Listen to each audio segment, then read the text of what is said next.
గురుబ్రహ్మ ప్రేక్షకులకు నమస్కారం అండి. ఈ వీడియోలో 2024 సంవత్సరం మే మాసంలో కర్కాటక రాశిలో జన్మించిన వారికి ఎలా ఉండబోతుంది, గోచారం ఎలా ఉంది, ఎటువంటి సంఘటనలు అనేవి జరగబోతున్నాయి అని చాలా క్లియర్గా ఉన్నది ఉన్నట్లుగా త్వరగా వివరిస్తానండి. శ్రీ దుర్గాదేవి జ్యోతిష్యాలయం. మీరు ఇప్పుడు వరకు ఎక్కడెక్కడో జ్యోతిష్యం చెప్పించుకుని నిరాశ చెంది ఉన్నారా? అయితే ఒక్కసారి ఈ గురువు గారికి ఫోన్ కాల్ చేసి చూడండి. ప్రేమ, పెళ్ళి, ఉద్యోగం, రాజకీయం, విదేశీ ప్రయాణం, ధనం నిలకడగా లేకపోవటం, భార్యాభర్తల మధ్య గొడవలు, ఆస్తి తగాదాలు, అప్పుల బాధలు, స్త్రీ పురుషుల ఎలాంటి గుప్త సమస్యలకైనా, ఎటువంటి సమస్యలకైనా ఒక్క రోజులోనే పరిష్కారం చూపుతారు. వీరు ఫోన్ నంబర్ 9542637206. ఇంట్రెస్ట్ ఉన్న వాళ్ళు ఎవరైనా ఏ టైంలోనైనా వీరు కాల్ చేయవచ్చు. శని భగవానుడు కుంభరాశిలో 8వ ఇంట్లో ఉన్నాడండి. ఈ సంవత్సరం మొత్తం కూడా అక్కడే ఉంటాడు. రాహువు మీనరాశిలో 9వ ఇంట్లో ఉన్నాడు. కేతువేమో కన్యా రాశిలో 3వ ఇంట్లో సంచరిస్తున్నాడు. అయితే గురుగ్రహం మేషరాశి నుండి 10వ ఇంట్లో నుండి మే 1న వృషభ రాశిలోకి అనగా 11th హౌస్లోకి వెళ్ళబోతున్నాడు. ఈ సంచారం అనేది కర్కాటక రాశి వారికి అదృష్టం అని చెప్పవచ్చండి. కర్కాటక రాశి వారికి అష్టమ శని ప్రభావం ఉన్నప్పటికీ కూడా గురువు ఒక రకంగా పెయిన్ కిల్లర్ లాగా పనిచేస్తాడండి. అంటే ఒక పక్క అష్టమ శని యొక్క కష్టాలను పడుతున్న కర్కాటక రాశి వారికి గురువు పెయిన్ కిల్లర్ లాగా పనిచేస్తాడు. అంటే ఉపశమనాన్ని కలిగిస్తాడు. నేను ఉగాది రాశి ఫలాల వీడియోలో కూడా అదే చెప్పాను. కర్కాటక రాశి వారికి 2024 సంవత్సరం మే 1 వరకు ఒకలా ఉంటుంది, మే 1 తర్వాత నుండి ఇంకొకలా ఉంటుంది అని చెప్పాను. అదే మాటను ఇప్పుడు కూడా ప్రస్తావిస్తున్నాను. మే 1న గురువు యొక్క గోచారం అనేది 10th హౌస్ నుంచి 11th హౌస్లోకి మారుతుంది కాబట్టి వ్యాపార అభివృద్ధి అనేది ఉంటుంది. వ్యాపారస్తులకైనా ఉద్యోగస్తులకైనా మీ పర్సనల్ విషయంలో కూడా, పర్సనల్ లైఫ్ విషయంలో కూడా చాలా అనుకూల మార్పులు అయితే చూడగలుగుతారు. అయితే ఇంకొక పక్క శని భగవానుడు మీకు అనుకూలించట్లేదు కాబట్టి 8th హౌస్లో కుంభరాశిలో ఉన్నాడు కాబట్టి ఆ అననుకూలతలు కూడా ఉంటాయండి. ఒక పక్కేమో గురువు మీకు మేలు చేద్దామని చూస్తున్నాడు, ఇంకొక పక్కేమో శని భగవానుడు మిమ్మల్ని రైట్ వేలో నడిపించడానికి ప్రయత్నిస్తాడు. వ్యాపారస్తులు కొత్త ఒప్పందాల మీద సంతకాలు చేస్తారు. వ్యాపారంలో ఆదాయం అనేది పెరుగుతుంది. ఆర్థిక స్థితిలో మెరుగుదల ఉంటుందని గట్టిగా చెప్పవచ్చండి. కొత్త ప్రాంతాలలో కూడా వ్యాపారస్తులు ఎవరైతే వ్యాపారం చేస్తున్నారో వ్యాపార విస్తరణ కూడా సాధ్యం అని చెప్పవచ్చు. చాలా వరకు మీ పరిస్థితుల్లో అనేకమైనటువంటి మార్పులు చేర్పులు అయితే ఉండబోతున్నాయి. మే 1 నుండి కర్కాటక రాశి వారు ఊపిరి పీల్చుకుంటారు అని చెప్పవచ్చు. మే 1 వరకు వ్యాపారంలో పురోగతి లేకపోవటం కానీ, ఆటంకాలను ఎదుర్కోవటం కానీ, ఎంత కష్టపడినా సరే నిరాశ చెందటం కానీ, ఆర్థికపరమైన ఇబ్బందులను ఎదుర్కోవడం జరిగింది. ఒక పక్కేమో గురువు కూడా అనుకూలించకపోవటం, ఇంకొక పక్కేమో అష్టమ శని యొక్క ప్రభావంలో కర్కాటక రాశి వారు నలిగిపోయారు. అటువంటి వారికి గురువు ఎప్పటి నుండి అనుకూలమైనటువంటి ఫలితాలను ఇవ్వటం ప్రారంభిస్తాడు. మే నుండి కర్కాటక రాశి వారికి అత్యంత అనుకూలమైనటువంటి ఫలితాలు ఉండబోతున్నాయని గట్టిగా చెప్పవచ్చండి. అయితే అష్టమ శని యొక్క ప్రభావాన్ని కూడా మీరు దృష్టిలో ఉంచుకొని కొన్ని జాగ్రత్తలు తీసుకుంటే జీవితం అనేది సాఫీగా సాగిపోతుంది. కొత్త వ్యక్తులను గుడ్డిగా నమ్మకండి. ఒప్పందాల విషయంలో కూడా జాగ్రత్త వహించండి. మూడో వ్యక్తి మాటలను గుడ్డిగా నమ్మవద్దు. అనుభవజ్ఞులైన వారి సలహాలను తీసుకుంటే కనుక వ్యాపారంలో ఎటువంటి ఇబ్బందులు కూడా ఉండవు. వ్యాపారంలో ఖచ్చితంగా ఇప్పటి నుండి ఒకేసారి లాభాలు రాకపోయినా సరే మే 1 నుండి క్రమక్రమంగా గురుబలం వల్ల పరిస్థితులు అనేవి అనుకూలంగా మారబోతున్నాయి. ఇక ఉద్యోగస్తుల విషయానికి వస్తే సంవత్సరం మొదటి నుండి కర్కాటక రాశి వారు మే 1వ తారీఖు వరకు ప్రస్తుతం కూడా పని ఒత్తిడిని ఎదుర్కోవటం కానీ, అననుకూల మార్పులు చోటు చేసుకోవటం కానీ, ఎంత కష్టపడినా సరే గుర్తింపు లేకపోవటం కానీ, ఆదాయం సామాన్యంగా ఉండటం కానీ జరిగింది. మే 1వ తారీఖు నుండి వృత్తిలో అభివృద్ధిని చూస్తారు. పదోన్నతి లభించే అవకాశాలు ఉన్నాయి. మేజర్ డిఫరెన్సెస్ ఏమీ లేకపోయినా సరే పదోన్నతి లభిస్తుందండి. ఆర్థిక స్థితిలో మెరుగుదల ఉంటుంది. ఒకేసారి పరిస్థితుల్లో మార్పు రాకపోవచ్చు, కానీ క్రమక్రమంగా మీ పరిస్థితి అనేది మంచిగా మారుతుంది. పని ఒత్తిడి అనేది తగ్గుతుంది. కొందరు మీకు సహాయ సహకారాలను అందిస్తారు. పై అధికారులు మీ పైన రూడ్గా బిహేవ్ చేయకుండా మంచిగా ప్రవర్తిస్తారు. విదేశీ అవకాశాలు కూడా రాబోతున్నాయి. కాబట్టి కర్కాటక రాశి వారికి ఇప్పటి నుండి శని ప్రభావం వల్ల అన్ని అననుకూల ఫలితాలు ఉండవండి. అష్టమ శని జరుగుతున్నా సరే గురువు యొక్క ప్రభావం వల్ల కాస్త ఊపిరి పీల్చుకుంటారు. తొందర పడకుండా నిర్ణయాలను తీసుకోగలిగితే శని గోచారం వల్ల కలిగే ఆటంకాల నుండి తప్పించుకోగలుగుతారండి. గురువు మీకు బాగా అనుకూలిస్తున్నాడు కాబట్టి మీ పనిపైనే దృష్టి పెట్టండి. అలాగే మే 14వ తేదీన సూర్య భగవానుడు 11వ ఇంట్లోకి వెళ్తున్నాడు. దశమ ఇంటిని వదిలి 10వ ఇంటిని వదిలి 11వ ఇంట్లోకి వెళ్తాడు.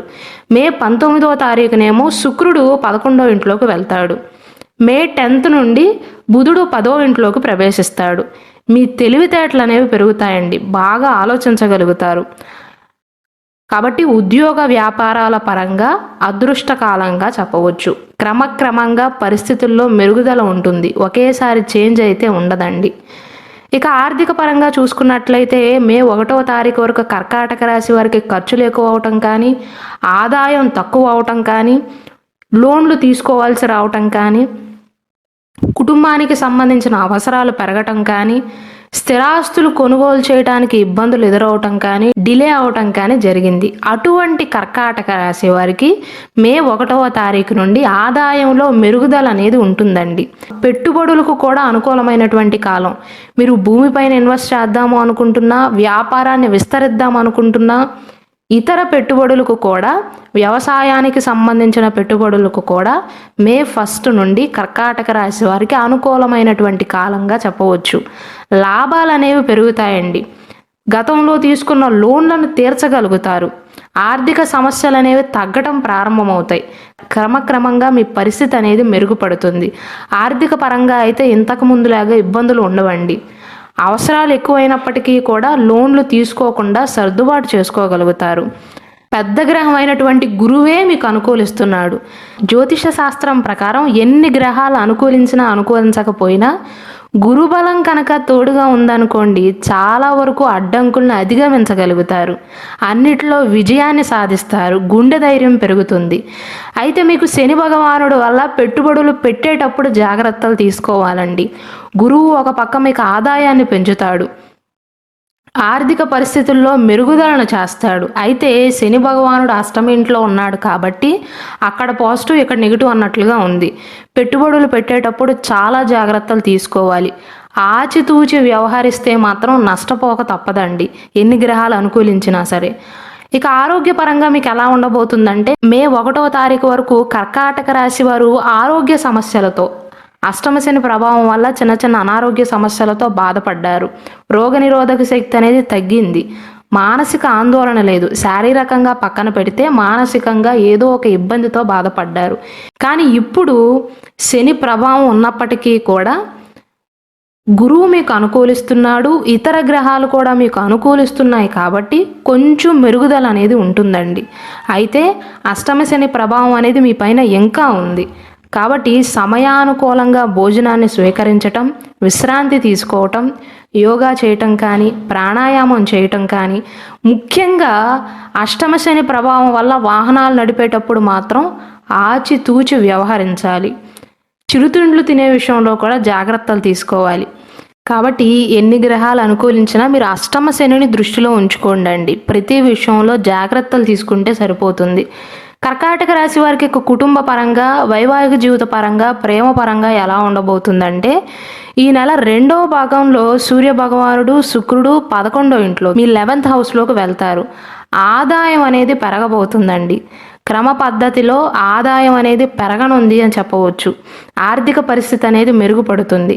మే 1వ తారీఖు నుండి కుటుంబ పరంగా లేదా ఆస్తి పరంగా ఎటువంటి సమస్యలు ఉన్నా సరే గతంలో ఉన్న సమస్యలకు పరిష్కార మార్గాలు అనేవి దొరుకుతాయి. కుటుంబ సభ్యుల యొక్క సహాయ సహకారాలతో కర్కాటక రాశి వారు ముందుకు వెళ్ళగలుగుతారు. ఆనందం పెరుగుతుంది. విజయాలను సాధిస్తారు. శుభకార్యాలను ఇంట్లో నిర్వహిస్తారు. అయితే శని భగవానుడి యొక్క ప్రభావం వల్ల మాటలను నియంత్రించుకోవాలండి. మీరేంటండి పాజిటివ్ ప్లస్ నెగిటివ్ చెప్తున్నారు అనుకోవచ్చు. ఎందుకంటే చాలా వరకు గ్రహాలు మీకు అనుకూలించినా, మెయిన్ గ్రహం అనుకూలించినా సరే అష్టమ శని జరుగుతుంది కాబట్టి ప్రతి ఒక్క విషయంలో కూడా నెగిటివ్గానే ఆలోచించాలండి. ఉదాహరణకు పెట్టుబడి పెడుతున్నారు అనుకోండి, శని అష్టమ ఇంట్లో ఉన్నాడు కాబట్టి నెగిటివ్ జరిగితే నా పైన ఎటువంటి ఇంపాక్ట్ ఉంటుంది అని ప్రతి ఒక్క విషయంలో కూడా ఆచితూచి వ్యవహరించాలి. అయితే చాలా వరకు మీకు గురువు అనుకూలిస్తున్నాడు కాబట్టి ఇంతకు ముందు అంత భయపడవలసిన అవసరం లేదు. శని ప్రభావం ఉన్నా సరే కుటుంబంలో శుభకార్యాలను నిర్వహిస్తారండి. కర్కాటక రాశిలో జన్మించి ఎవరైతే వివాహ ప్రయత్నాలు చేస్తున్నారో ముఖ్యంగా వారికి బాగా అనుకూలిస్తుంది. అయితే శని వల్ల ఓపిక పట్టాల్సిందే. ఎందుకంటే అష్టమ శని యొక్క ప్రభావం వల్ల మెయిన్గా వివాహితులు ఎవరైతే ఉన్నారో అత్తమామలతో స్వల్పంగా గొడవలయ్యే అవకాశాలు ఉన్నాయి, లేదా మనస్పర్ధలు వచ్చే అవకాశాలు ఉన్నాయి. కాబట్టి మొత్తం మీద చూసుకున్నట్లయితే కర్కాటక రాశి విద్యార్థులకు బాగుంటుంది, ఉద్యోగస్తులకు, వ్యాపారస్తులకు, శుభకార్యాల విషయంలోనూ బాగుంటుంది, ఆర్థిక పరంగా బాగుంటుంది, ఆరోగ్యపరంగా కూడా గతం కంటే చాలా రెట్ల మెరుగుదలను చూస్తారండి మే 1 నుండి. కాబట్టి పరిహారాల విషయానికి వస్తే ప్రతిరోజు లేదా ప్రతి శనివారం నాడు శని పూజను చేయటం కానీ, శని స్తోత్ర పారాయణం చేయటం కానీ, శని బీజమంత్రాన్ని జపించటం కానీ చేయాలండి. అలాగే కుదిరినట్లయితే కర్కాటక రాశిలో జన్మించిన వారు అష్టమ శని యొక్క ప్రభావం తగ్గేంత వరకు కూడా శని యంత్రాన్ని ఇంట్లో పెట్టుకోవటం మంచిదండి. అలాగే కర్కాటక రాశిలో జన్మించి ఎవరైతే గవర్నమెంట్ ఉద్యోగ ప్రయత్నాలు కానీ, ప్రైవేట్ ఉద్యోగ ప్రయత్నాలు కానీ, సాఫ్ట్వేర్కి సంబంధించిన ప్రయత్నాలు ఎవరైతే చేస్తున్నారో వారికి కూడా చాలా వరకు అనుకూల కాలం అండి. అలాగే కర్కాటక రాశిలో జన్మించిన వారికి ఈ శని భగవానుడి యొక్క ప్రభావం అనేది ఎప్పుడు ముగుస్తుంది, మళ్ళీ భవిష్యత్తులో మీ పైన ఏలినాటి శని యొక్క ప్రభావం ఎప్పుడు ఉంటుంది, అష్టమ శని, అర్ధాష్టమ శని యొక్క ప్రభావం భవిష్యత్తులో ఎప్పటి నుండి ఎప్పటి వరకు ఉంటుంది అని చాలా క్లియర్గా వివరిస్తూ వీడియోస్ చేశానండి. అలాగే కర్కాటక రాశి వారు ఏ రాశి వారిని వివాహం చేసుకుంటే బాగుంటుంది, మీకు బెస్ట్ మ్యాచ్ ఎవరో కూడా వివరించాను. దయచేసి ఆ వీడియోస్ని కూడా వీక్షించండి.